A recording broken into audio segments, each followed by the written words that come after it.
সালামু আলাইকুম রহমতুল্লাহ। দেখেন, একটা বিষয় নিয়ে আপনাদের সামনে উপস্থিত হলাম। সেটি হলো, যেভাবে মার্কেটের আসল চিত্র আজ ফুটে উঠেছে।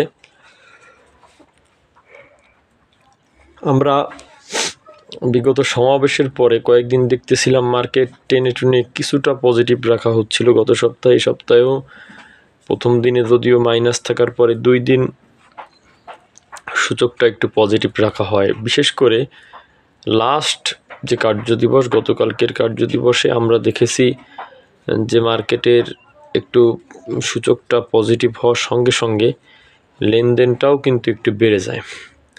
এতে করে কিন্তু মানুষের মাঝে একটু হলেও নাড়াচাড়া শুরু হয় যে হয়তো বা এবার তারা নিজেদেরকে শুধরে নিবে এবং তারা মার্কেটকে পজিটিভ রেঞ্জে ফেরাতে সক্ষম হবে। কিন্তু প্রতিনিয়ত আপনার ক্যাটাগরি পরিবর্তন, শেয়ারগুলো ডিভিডেন্ড দিতে বিলম্বিত হওয়ায় আপনার মালিক পক্ষকে কিছু না বলে ডিরেক্ট শেয়ারকে ক্যাটাগরি পরিবর্তন করে জেড ক্যাটাগরিতে নিয়ে নেওয়ার কারণে বিনিয়োগকারীদের কিন্তু ঝুঁকি এবং তাদের কিন্তু ক্ষতি বেড়েই চলতেছে। এরই মধ্যে গতদিন যখন একটু 500 কোটি টাকার উপরে লেনদেন প্লাস মার্কেটটা একটু পজিটিভ, তখন কিন্তু মানুষের মধ্যে একটু আস্থা আসেনি। জাস্ট মানুষ দেখতেছিল যে না, আর অনেক দিন পর একটা লেনদেন আসছে। কিন্তু এইটা যে একটা আপনার কি বলবো, এটা মার্কেটের আসল কোনো চিত্র না, বা একটা মার্কেটকে টেনে রাখা হয়েছিল, এর যে একটা প্রমাণ কিন্তু আজকে পেলাম। সেটা হলো, আজকে দেখেন এক পরের দিনই গতকালকে 500 কোটি টাকা লেনদেন, 517-18 কোটি টাকা লেনদেন হলো। আজকেই কিন্তু আবার 400 কোটির নিচে লেনদেন নেমে আসলো, 300 কোটির ঘরে লেনদেনটা চলে আসলো, আমরা দেখেছি।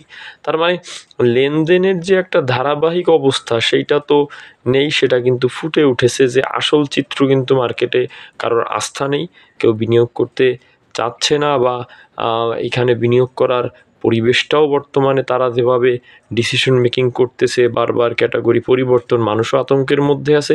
কিন্তু গত দিন বা গত কয়েকদিন এইটা আইওয়াশের মতো ছিল, আজকে তার প্রমাণ হলো। আজকে আবার 300 কোটির ঘরে কিন্তু লেনদেন চলে আসছে। সঙ্গে সঙ্গে আজকে দেখলাম 200-র অধিক শেয়ার মাইনাস হয়ে পুরো মার্কেটকে কিন্তু আজকে মাইনাস রেখেছে। এইটা আমরা আজকের দিনের আমরা যে চিত্রটা আপনাদের বললাম, যে আসলে এইটাই কি তাহলে মার্কেটের আসল চিত্র?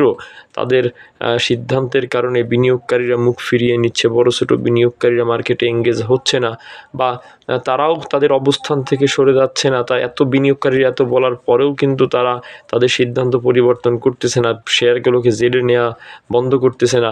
আবার দেখা গেল ডিভিডেন্ড দিলে তারপরের দিন আবার ক্যাটাগরি পরিবর্তন করতেছে, মাঝখান থেকে বিনিয়োগকারীরা ক্ষতিগ্রস্ত হচ্ছে। এই বিষয়গুলোর প্রতি বিনিয়োগকারীরা খুবই ক্ষিপ্ত।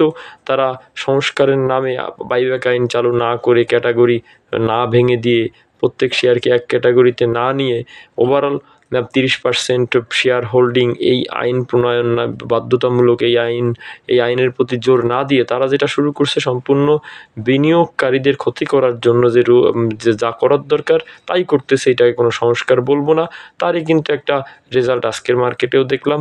অতএব বিনিয়োগকারীরা তাদের এক দফা পদত্যাগের দাবি চাচ্ছে এই কমিশনের, এটা আরও শক্ত হবে যদি মার্কেটকে তারা ভালো না করতে পারে। সেই ক্ষেত্রে কিন্তু বড় ধরনের, যেটা আমি শুনতেছি, বিনিয়োগকারীরা প্রস্তুত হচ্ছে।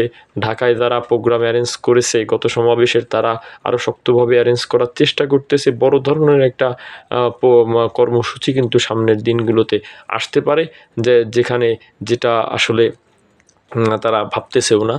সকলে ভালো থাকবেন, সুস্থ থাকবেন, এবং বিনিয়োগকারীদের পক্ষে যারা দাঁড়াবে তাদের পক্ষে থাকবেন। আসসালামু আলাইকুম রহমতুল্লাহ।